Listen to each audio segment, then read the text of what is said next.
அல்லாஹ் சோதனைகளை கொண்டு ஒரு மனிதனை பக்குவப்படுத்துவான், நிலைப்படுத்துவான், முன்னேற்றுவான்.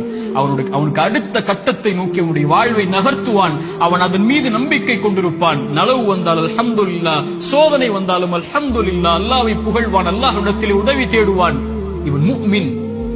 ஆனால் பாவி, இறைவன் சோதனையை கொடுத்தால் அல்லாஹ்வை விட்டு விலகுவான், சோதனையை கொடுத்தால் பாவங்களை நோக்கி செல்லுவான், சோதனையை கொடுத்தால் இறைவனை மறந்து விடுவான். அது நலவின் சோதனையாக இருந்தாலும் பாவத்தின் சோதனையாக இருந்தாலும். இந்த குர்ஆனின் எச்சரிக்கை மிக்க இந்த வசனத்தை கேளுங்கள்.